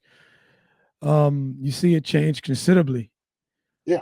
So what led to your because I mean, me and Miles worked 28 together when you were you were Battalion 5, and you were basically that whole thing where they lay out the first due engine goes in and the other they don't lay out until the second due. Rural water supply.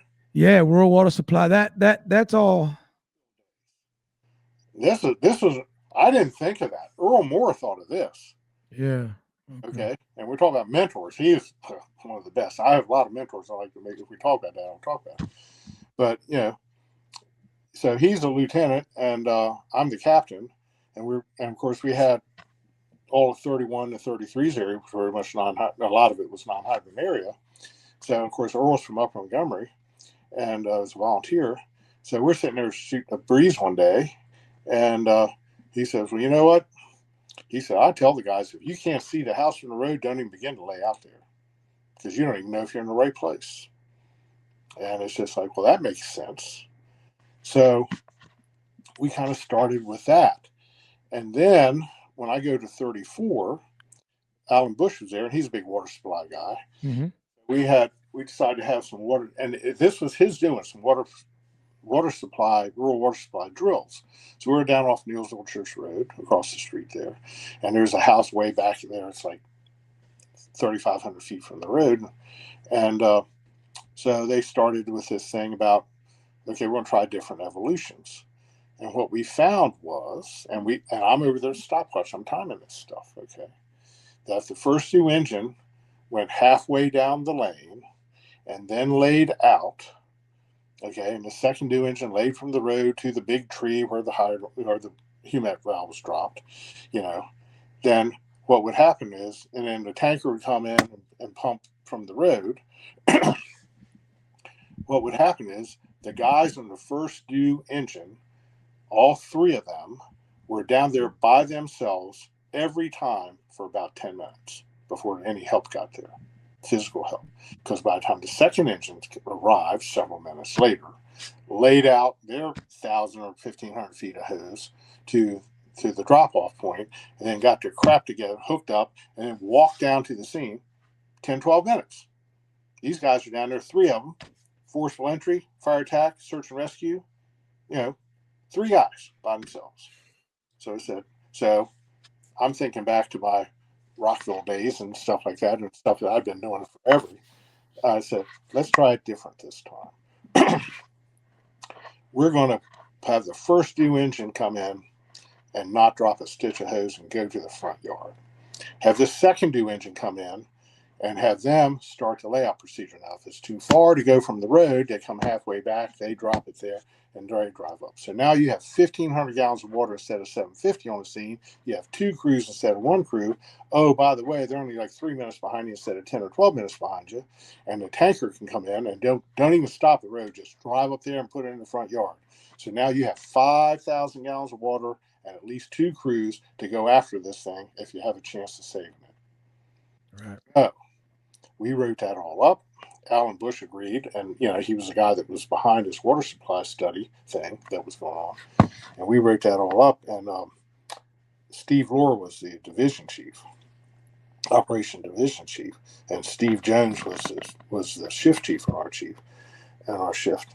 And so they came to 34 one day. I said, "Let me show you something." And so I had a whiteboard there, and I'm out there drawing all this stuff, and I had the times. And I said, "Which one do you think is the best?" Kind of a no-brainer, right? Right. So second engine, because here the second engine, they'll pick up a line. They're not going to drive past it.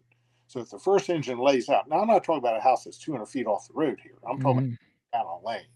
Okay, you got a rural subdivision. The damn driveway is only 75 feet long. It's no big deal. Okay, but on this environment, that was what we preached, and so. Is this and my thought was, if you can't get it with 5,000 gallons of water and 2 hose lines, you ain't going to get it. I mean, really? Yeah. Think about it. Yeah, it's true. At least hold it. And the second tanker comes along. There's another 3,500 gallons. They can pump the line. The other side of it, 4-inch hose. Every foot of 4-inch hose is how many gallons of water? 1. You put 1,000 feet of hose out. But it takes 1,000 gallons of water just to fill the hose up before it even gets to the fire truck. You can afford to do that later in the incident. You can't afford to do that in the beginning. So we preached that and pushed that and got that approved, and I think it works well. No, people got it down now. People understand it completely. Yeah, and it's easier. Yeah. It's easier, no matter what you do, whether you got a big fire or not. It's easier if you don't have a big fire and you don't charge the line, and or you don't even have to lay one out. You don't have to pack the damn thing back on. But that's all after the fact. But it's just an easier, quicker, more effective approach. That is true. I mean, because especially prior to that, it was all right. You had to find a place where you're going to draft, or you got to set up the folding tank and fill that all up, and then like who's going to draft and all that, and there is all this trepidation around drafting. But now, like drafting, like you could still have to do it, but with this whole attack tanker operation, like you really don't have to. Well, and particularly if you get it. But here's the thing: it doesn't mean you delay those functions. Okay, it's a two-pronged attack. Okay. The 5,000 gallons in the front yard, the second tanker coming, okay? All the while, until someone says stop because the things are under control, you're still building those things with the fill site, the dump site, and, the extra people that you need and stuff. You're still doing those, but you're doing them. You're not taking away from the critical operation of containing the fire while it's running away from you. You're doing that as a secondary thing. And if you got a big ass house and it's burning like crazy and, you don't get it with 5,000 gallons, well, it still means you got to put it out. So you're going to do all these other things. But you're doing it at a time when it's more efficient. Yes, exactly. Absolutely. No, it isn't that hard. It's really pretty easy. I've talked to a lot of some of the down county guys that get promoted to battalion chief, and a couple of them have told me, I'm really trying to get this rural water supply down. I said, it's easy. It's simple. Two functions. Do this one first. Do this until you say stop. And at the end of the day, you have it working for you. Yeah, absolutely. Yeah, man. You were in your groove up there. So you're ticking along pretty good. You got a lot of time in at this point. You've the most senior battalion chief by far, probably at this point, #1. And you're not guy in the whole department when I left. Yes. Yeah. You were number one. No, the most senior person in the whole department. That's quite an accomplishment, man. That's a lot of time. You've seen a lot of stuff. So you, old guy, oh, salty. Let's not. So, we're going to get to this. This is the part where, it gets difficult. Now you're not thinking of leaving, or it's probably it's crossing your mind. Maybe it's time soon, or you're somewhere in your mind you're thinking. Yep. How does this come to an abrupt end or somewhat end? So I talked to my wife. I said, I'm 67 years old. I often said, well, I didn't see myself doing this much past 60, but I'm having a good time and pretty decent health.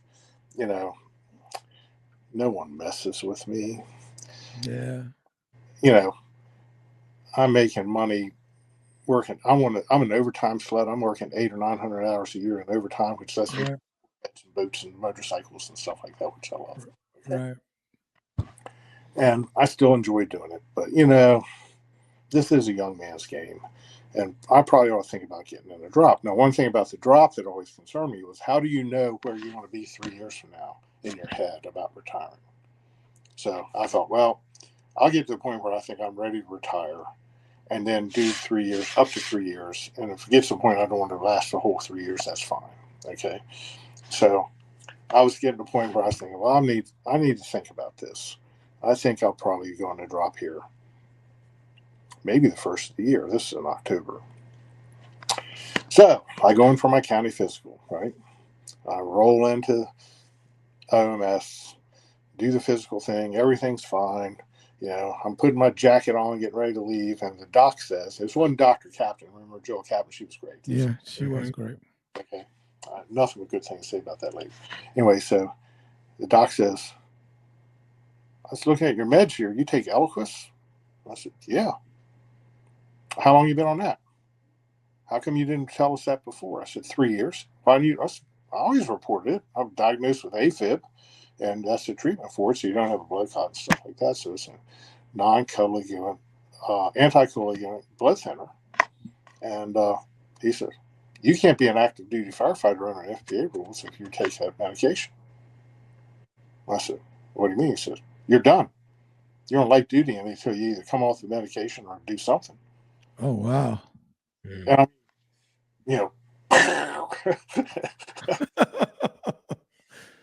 and he looked at me, he says, if you get a call driving back to the firehouse in your Chief's car, don't run it. You're no longer authorized to operate in the field, because they're worried about if you get a head injury or something like that, a bleed and all this other stuff. And it was an NFPA thing that they put out a year or two before, or several years before, but I didn't know it. Nobody said anything, and I'd reported it.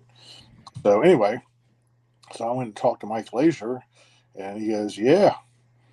So it's just like, the only way you can do that is if you're a cardiologist and another independent cardiologist says you can cut your dose in half, and I'm taking minimal dose anyway, cut your dosage in half, then we'll let you continue to work. I said, well, okay, well, let me talk to my cardiologist. He said, well, you're off, you're on light duty, just go home. So I go back to firehouse, call my wife, and said, guess what, I'm done. So I called my cardiologist, a guy named Scott Hamilton up there in Hagerstown, no relation, good dude. And he said, can you come and see me tomorrow? I said, sure. So I went in and see him the next day, and he looked me over and he says, that is not the standard of care. He said, I don't recommend that you do that at all, because you're more likely to, if you have an AFib thing and throw a clot, that's more likely to kill you than getting hit on the head on the fire that you may or may not be inside of.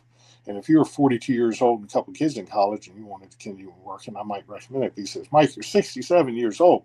It's time to give it up. Wow. Just like that. And I said, well, I think you're right. So I called Glacier back. I said, I'm not going down this half dosage thing. He said, well, we'll start retirement for you.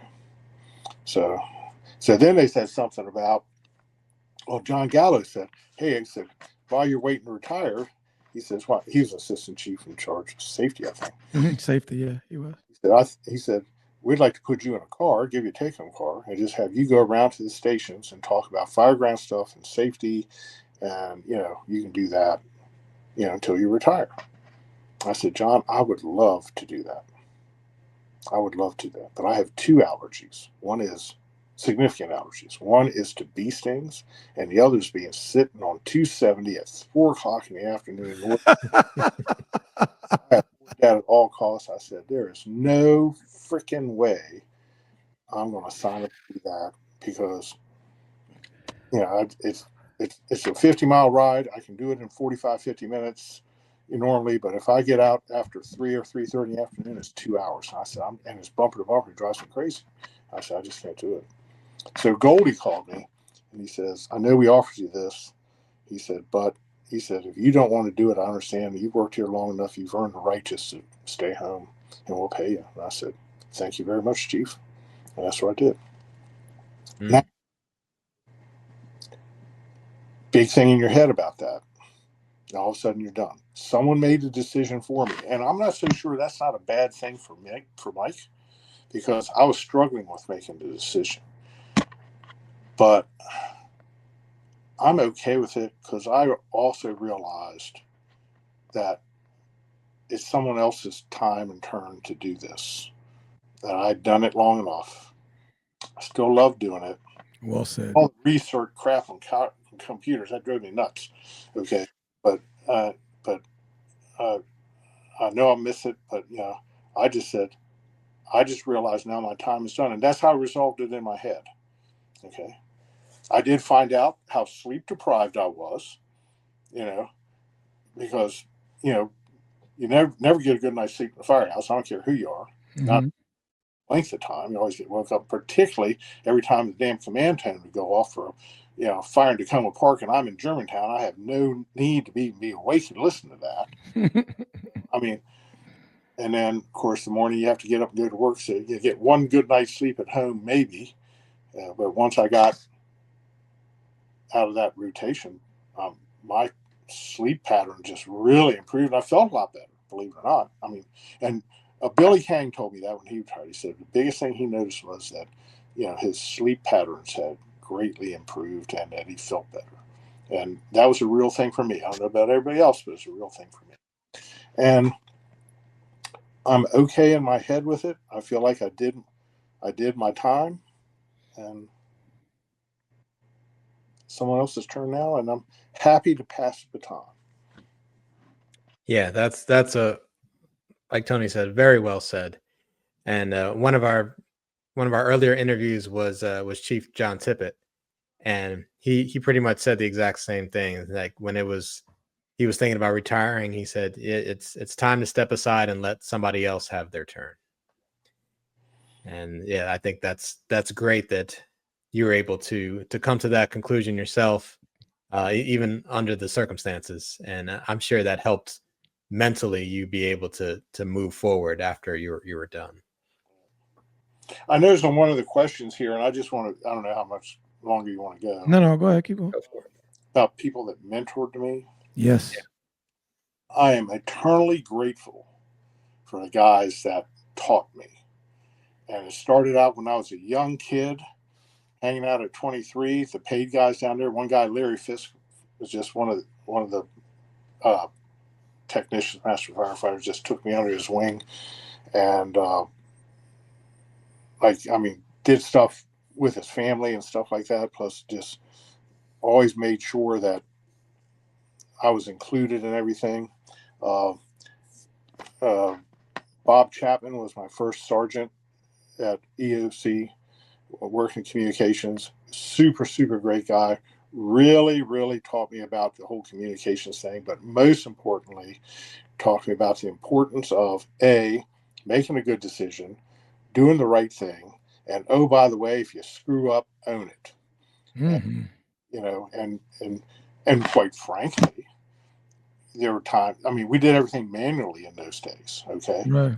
we're really good at it. I got some stories about that, but nonetheless, sometimes some of these volunteer chiefs would call up, "He screwed this up, blah, blah, blah, blah." And if he was right, I'd always say, whether I was just the guy on the phone or the supervisor, "Chief, you're right. We made a mistake. I'm sorry. We'll try not to do it again."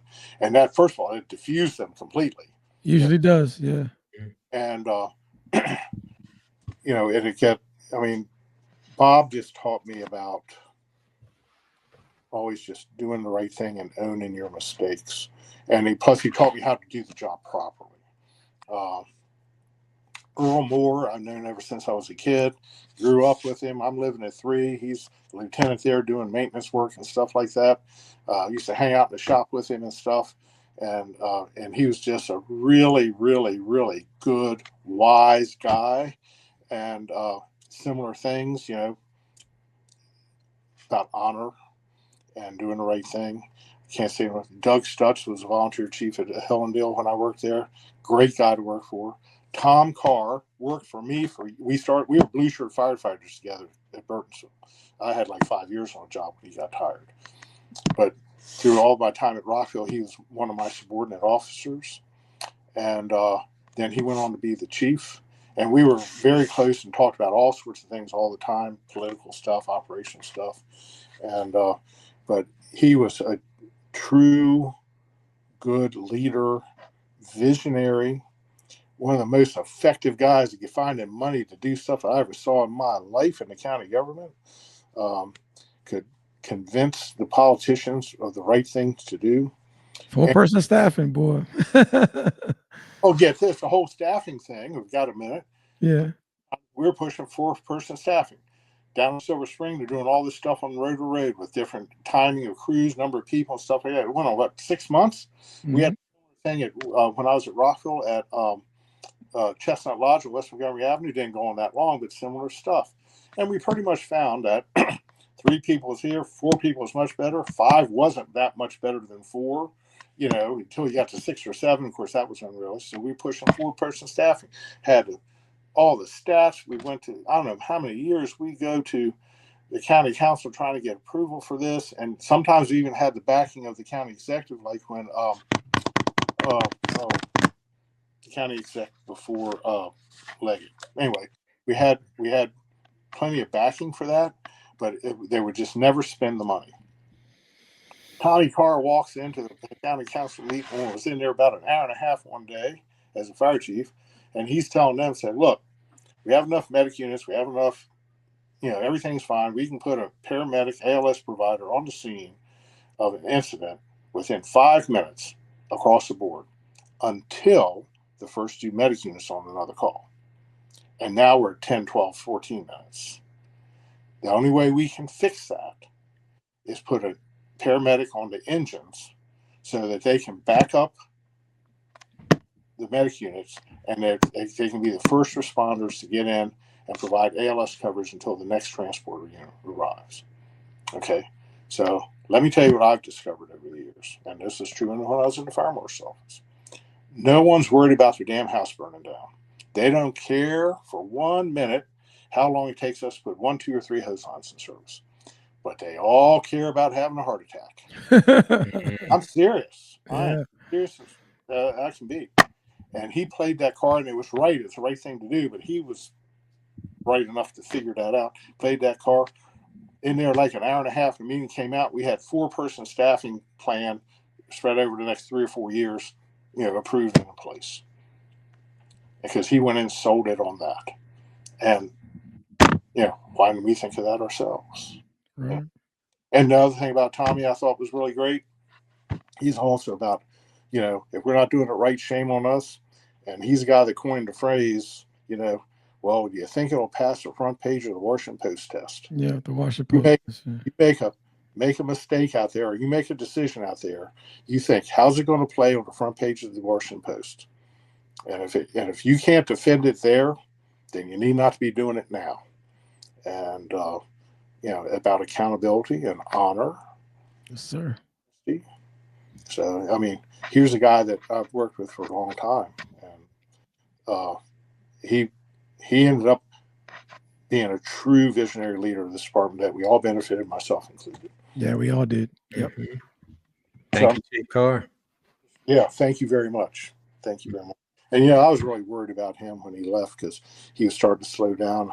And I mean, I'm friends with him. Went to his wedding, and I saw Ann one day. I was in the fire marshal's office, and she was walking. She had been over to the county office building for something, and she was in that deal about the wife support of all the guys going. Yeah, she was a good person. She is a good person. Oh, great, lovely lady. And I asked her then. I said, "Is he okay? It just seems like he's not as strong as he used to be." Mm-hmm. She looked at me and she says, "He's okay. He'll be okay." But I think they knew then. He just didn't want anybody to know.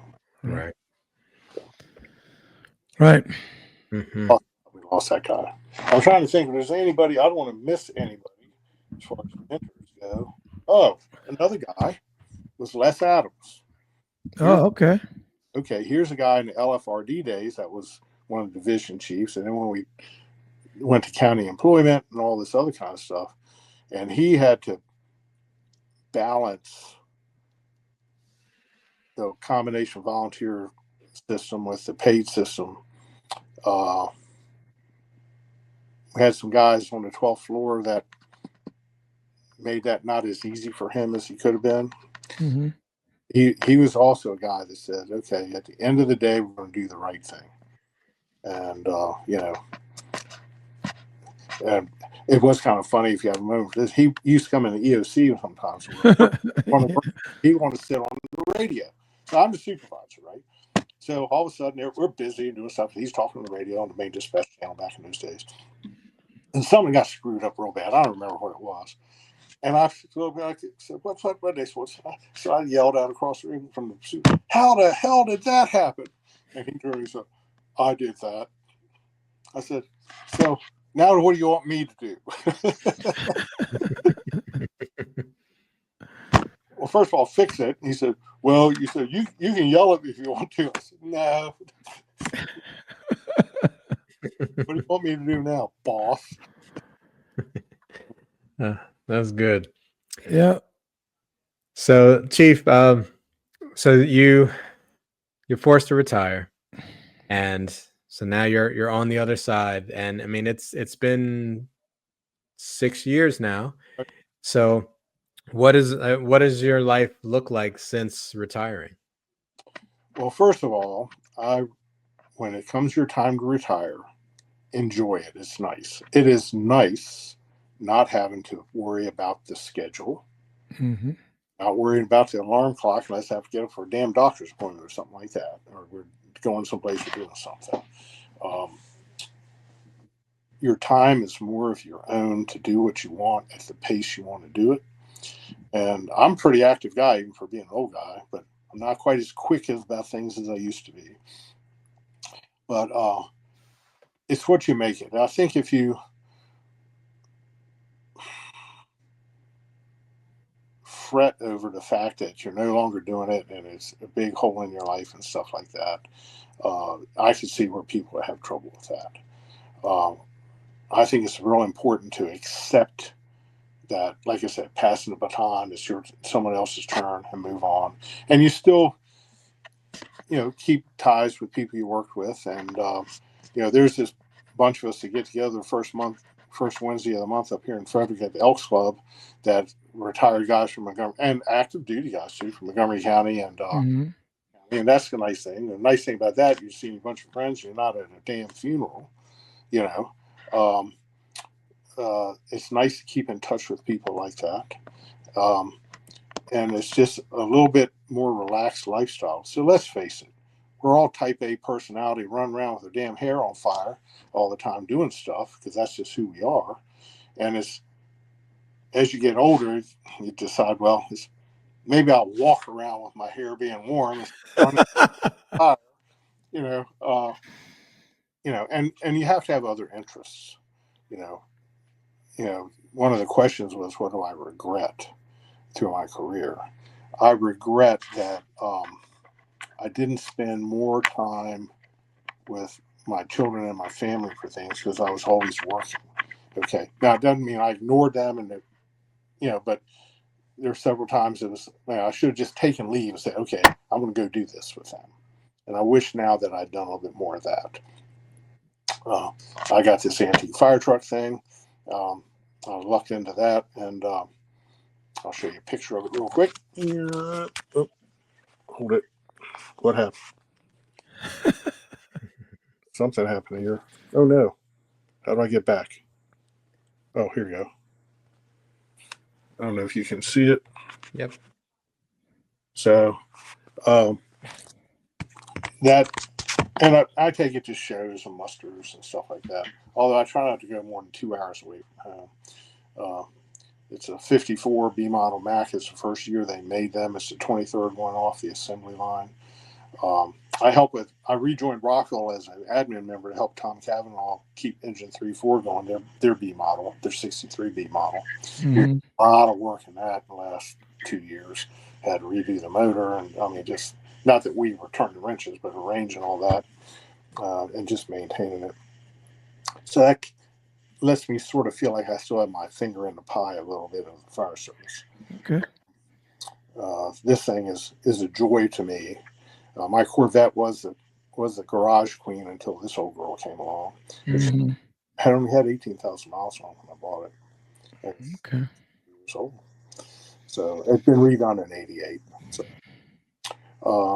and I did a lot of work on it myself, a lot, when it came to mounting of lights and air horns and painting and so on. I didn't paint the body. The body work and the paint, the gold leaf is all in real good shape, but all the undercarriage stuff. And the only thing that doesn't work on it is a booster tank, is the original booster tank, and it's just moth-eaten with rust and holes. So you fill it up, it's like a big sprinkler going on off underneath of it. It's empty in about 5 minutes. Oh man, you got purpose, man. It's good to. Yeah, it's just I needed something to focus on, and I just decided I was going to do this, and I like it a lot. Great. So I recommend something. It doesn't have to be a fire engine, but something. You're going to retire. You just go and sit in front of the television. You're just going to No, you're done for. Yeah. So anyway, Excellent. So as we're wrapping up and we're landing this plane, question we always like to ask everyone is, now after several decades in the fire service, going through a lot of things, a lot of changes, a lot of impactful events, and retirement now, but now that you've found new purpose outside of the fire service, and when you wake up in the morning and you look at yourself in the mirror, how do you feel about the man looking back at you, and what do you say to him? who is this old guy? I still have a self-image of being 42 until I look at it in the mirror. Yeah. Honestly, I feel like I always did my job well. I feel like I earned the respect of the people I worked with, and people work for me, because my number one mission was to take care of them. And I think that any officer, that is, we talked before, that's number one priority. Always, as we get older, we start thinking about our mortality a little bit. I wouldn't think in my head, I want to live to be 100. Well, I want to live to be 100 and still out here driving this old fire truck, I don't know if that's going to happen or not, but I do not feel like I have lost things in my life. We all have regrets about certain things sometimes, but and I don't feel overly smug about it, but I feel content that where I am in my life and what I'm doing. I want to get this damn knee working so I can start driving again. This is driving me crazy. It's been 8 weeks, and probably going to be another 3 or 4 more. I'm at 75 degrees of range of motion. I need to get to be about at least 90 before I can probably drive effectively. So we're working on that, surely. But overall, I feel like I've had a good life. I've lived a good life. My wife still loves me. That's a good thing. Kids, grandkids, and I'm not living on someone else's schedule. That's a big thing. Yeah, I mean, we certainly have things we always have to do, but I just feel like I can control my own schedule more now, and that feels pretty good, actually. If I feel like doing something, I go do it. If I don't feel like doing something today, screw it, I'll do it tomorrow.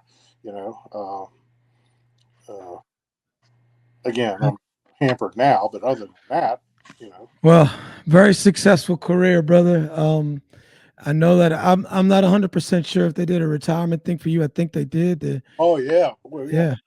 A lot of people show up. It's a surprise. Good. I'm glad they did. But I mean, I know I mean, just to tell you, man, and we tell it to a lot of folks that we interview, and you maybe haven't heard it lately. And for the podcast, we try to always make sure people know that, yeah, man, you made a lot of changes in people's lives.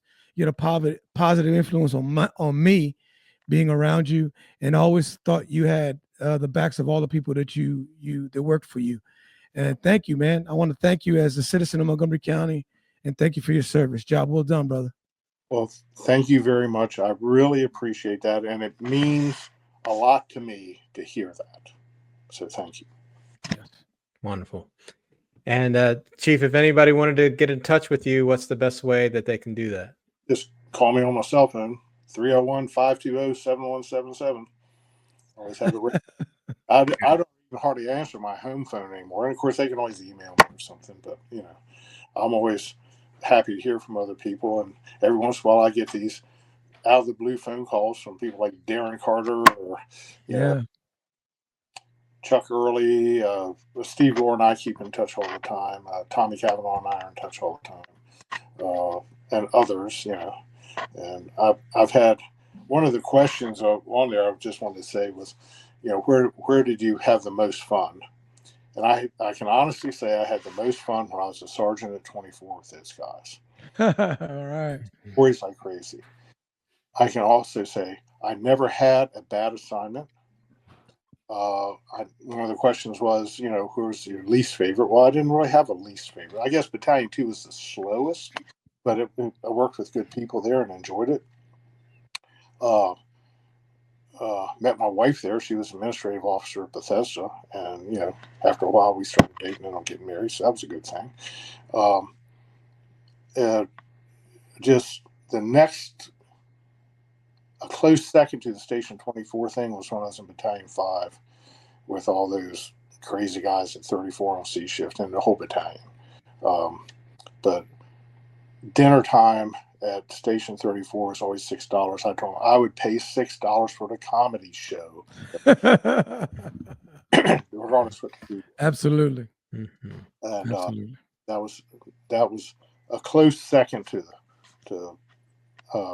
24. But I will say this, and my role there was different because I was the chief. I wasn't one of the guys on the shift, so to speak. But I never really felt like I had a bad assignment. I always enjoyed everybody I worked with, and I just always made the best of wherever I was and tried to do the best I could with it and have fun with it, and do a good job in the street. You can have all the fun you want. If you're not good when the ding ding goes off and you go out in the street, well then that's what matters, and that's where you earn your credibility.